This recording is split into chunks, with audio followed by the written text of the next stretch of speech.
అప్పటి వరకు ఉన్న ఇండస్ట్రీ రికార్డులు మొత్తం కూడా తిరగరాసిన సినిమా ఒక్కడు. కొంత ఫైనాన్స్ ఉన్నా కూడా మిగతాది నా దగ్గర ఉన్న డబ్బుతోటే దాన్ని డంప్ చేసి అంత పెద్ద పెద్ద సెట్లు అవును వేయడానికి కారణం అంతా కూడా మనసంతా సక్సెస్ఫుల్. ప్రకాష్ రాజ్ గారి క్యారెక్టర్కి సంబంధించి మొదట అనుకుంది ప్రకాష్ రాజ్ గారు కాదు అని చెప్పి, అరే కెమెరా లేకుండా సినిమా తీస్తావా, ప్రకాష్ రాజ్ లేకుండా సినిమా తీస్తావా, మళ్ళీ ఇదే సేమ్ థింగ్. కోపంతో పెట్టేశాడు 4 అయినా. నేను కొంచెం హీట్లో ఉన్నానని చెప్పి మహేష్ బాబు 2-3 రోజులు ఆగి కలుపుదాం అన్నాను. ఆ రోజుల్లోనే మనసంతా నువ్వే దాదాపు 50 నుంచి 70 కోట్లు కలెక్ట్ చేసింది అంటారు. అంత లేదులేండి. నెక్స్ట్ మీ ఒరవడి చూస్తే మళ్ళీ ఇంకొక బ్లాక్ బాస్టర్ ఇండస్ట్రీ హిట్ అది. అప్పటి వరకు ఉన్న ఇండస్ట్రీ రికార్డులు మొత్తం కూడా తిరగరాసిన సినిమా ఒక్కడు మీకు ఎలాంటి జ్ఞాపకాలను మీకు గెలిచింది సార్? మంచి జ్ఞాపకాలే, న్యాచురల్గా మంచి జ్ఞాపకాలే.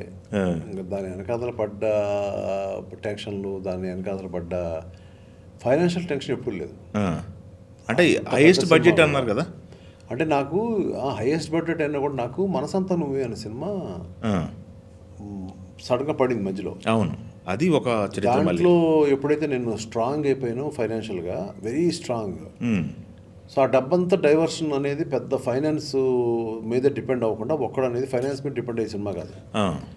కొంత ఫైనాన్స్ ఉన్నా కూడా మిగతాది నా దగ్గర ఉన్న డబ్బుతోటే దాన్ని డంప్ చేసి అంత పెద్ద పెద్ద సెట్లు వేయడానికి కారణం అంతా కూడా మనసంతా నువ్వే సక్సెస్ఫుల్. ఓకే ఓకే ఆ రోజుల్లోనే మనసంతా నువ్వే దాదాపు 50 నుంచి 70 కోట్లు కలెక్ట్ చేసింది అంటారు. కాదులేండి, అంత లేదులేండి. 14 టైమ్స్ చేసింది సినిమా బడ్జెట్కి. 14 టైమ్స్ చేసింది. ఆ డబ్బంతా ఇక్కడ పెట్టేశాను తీసుకొచ్చి. ఓకే, డబ్బంతా అక్కడ పెట్టేశాను. ఇది కూడా ఏంటంటే ఒక్కడు కూడా నేను రిలీజ్ చేసుకోవాల్సిన పరిస్థితి వచ్చింది ఓన్గా మళ్ళీ.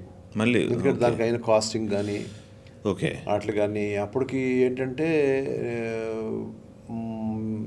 మేబీ ఎక్కడో 4-5 సినిమాలు కూడా హీరో మహేష్ బాబీ కూడా అంత ఎదుగు టక్కర్ దొంగ బాబీ దానికి ముందు ఈ కైండ్ ఆఫ్ ఫిల్మ్స్ రావడం వల్ల వాళ్ళు ఏదో కొంచెం తక్కువ చేసి మాట్లాడడమో, లేకపోతే గుణశేఖర్ గారు కూడా 1-2 సక్సెస్ లేకపోవడం వల్ల ఏదో ఇష్టం వచ్చినట్టు రేట్లు కడగడమో అలాంటివి చూపించినప్పుడు నాకు కోపం వచ్చి, వైఆర్ యూ ఇదేంటిది మా హీరోని మా డైరెక్టర్ని మీరేంటి ఇదే ఓన్ రిలీజ్ చేద్దాం పదా అని వెళ్ళిపోయింది సినిమా.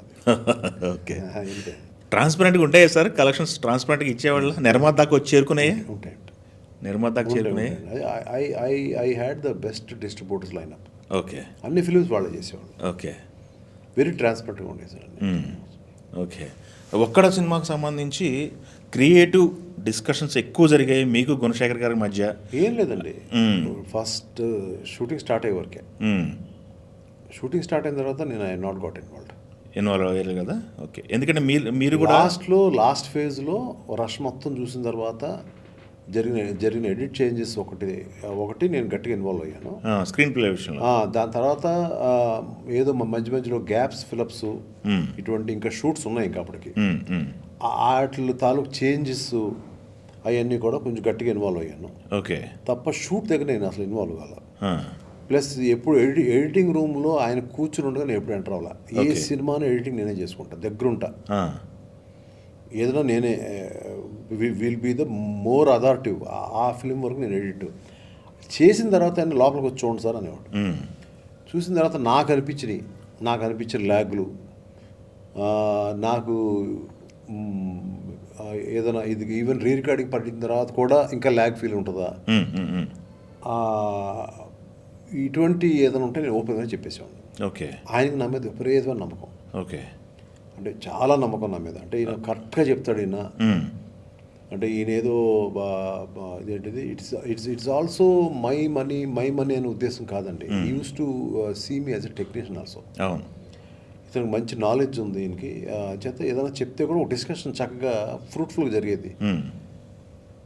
కొన్ని థింగ్స్ ఏదైనా వినని ఉంటే కొంచెం అది కాదండి తప్పదు, ఇలా వెళ్దాం అంతే అనే మూడ్లోకి వెళ్ళేవాడిని. ఓకే, దాని తర్వాత ఆయన ఒక 4-10 మందిని రైటర్ని అందరిని అడిగి ఓకే ఈయన చెప్పేది రాజుగారు చెప్పిందే కరెక్ట్ ఏమో అని అనిపించి ఇంకా ఫైనల్ వర్షన్స్లో కొన్ని ఆయన అనుకునే కాకుండా కొన్ని అందరూ అనుకుని కూడా పాపం ఆయన బాగా చేసి పెట్టారు ఆయన. ఓకే, సో ఒకే దాని మీద స్టిక్ అయ్యి అది మొండిగా ఉండకుండా చేసి పెట్టారు. అట్ ది సేమ్ టైం నేను ఎక్కడన్నా తప్పులు చెప్పినా కూడా ఆయన దాన్ని దిద్దేవారు. కాదు సార్, దీనికి ఇలా ఉంటే బాగుంది, స్టోరీ తాలూకు అనాలిసిస్ చెప్పాడు ఆయన. Okay. It was a very beautifully crafted film okay. With a very nice understanding between the producer and director. Okay. చిన్న చిన్న హార్ష్ మూమెంట్స్ ఉంటాయి న్యాచురల్గా, టైంలో ఫ్రస్ట్రేషన్స్ ఉంటాయి, అదే అన్నింటినీ అధిగమించింది నాకు. మరి ఇది ఫాల్సో కరెక్టో కాదో మీరే చెప్పాలి. ప్రకాష్ రాజ్ గారి క్యారెక్టర్కి సంబంధించి మొదట అనుకుంది ప్రకాష్ రాజ్ గారు కాదు అని చెప్పేసి. ప్రకాష్ రాజ్ గారు అండి. ప్రకాష్ రాజేనా? ముందు నుంచి ఎక్కడో డేట్స్ ఇష్యూ వచ్చినాయి, చార్మినార్ సెట్ వేసేసాము, ఏదో అందరు కాస్టింగ్ ఉన్నారు, అక్కడెక్కడో ఒక దగ్గర ఆయన డేట్స్ అడ్జస్ట్మెంటు అలాంటి ఏదో కొన్ని అక్కడ ఏదో అడిగినప్పుడు నేను కొంచెం లేదు సార్, ఒకవేళ మీరు రాలేకపోతే మీ 2-3 రోజులు తీసి ఏమైనా ఉంటే వేరే ఎవరితో రీషూట్ చేస్తాను కానీ ఆయన అన్నారు. మీరు ఏంటి నేను లేకుండా చేసేస్తావా సినిమా, అబ్బా నువ్వా, నేను చేస్తావు లేకుండా అంటే, అవును సార్ చేసేస్తానన్నా. అప్పుడు 2 రోజుల తర్వాత ఆయన కోపంతో పెట్టేశాడు ఫోన్. ఆయన పెట్టేసిన తర్వాత మెల్లగా 2 రోజులు ఆగి, నేను కొంచెం హీట్లో ఉన్నానని చెప్పి మహేష్ బాబు 2-3 రోజులు ఆగి కలుద్దాం అన్నాడు. ఆయన కలిసిన తర్వాత ఈ ప్రకాష్ రాజే బాగుంటాడు సార్ అది ఇదని మహేష్ గారు చెప్పారు. ఆయన మహేష్ గారికి ఫోన్ చేశారు మళ్ళీ. ఆయన వాళ్ళకి అండర్స్టాండింగ్ కూడా చక్కగా అదేం లేదు, అందరూ బాగుంటారు ఆర్టిస్టులు. నేనేంటంటే అంత అడ్మెంట్గా లేకపోతే అవును నాకు అక్కడ వర్కౌట్ అవ్వదు.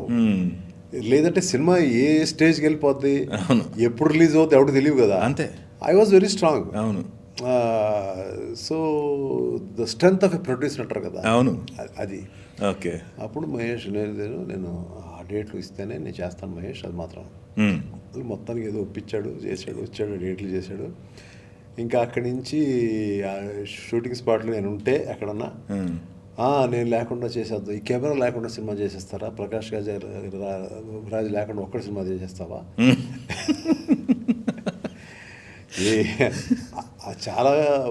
చాలా ఫ్రెండ్షిప్ ఉంది అనేది అక్కడి నుంచి స్టార్ట్ అయింది.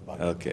ఎందుకంటే చాలా సినిమాలు చేశారు కదా. దాని తర్వాత వర్షం, నువ్వు వస్తాను తొండన్న అలాంటి బ్లాక్ బస్టర్స్లో కూడా ఆయన నువ్వు వస్తాను తొండన్న సినిమాలో యాక్చువల్గా అయితే క్యారెక్టర్ లేదు, దానికి క్యారెక్టర్ ఉంది, ఏదో ఎవరిని వేసేద్దాం అనుకున్నాం.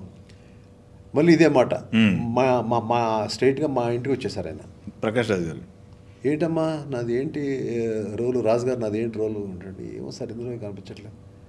అరే కెమెరా లేకుండా సినిమా తీస్తావా, ప్రకాష్ లేకుండా సినిమా తీస్తావా, మళ్ళీ ఇదే సేమ్ థింగ్.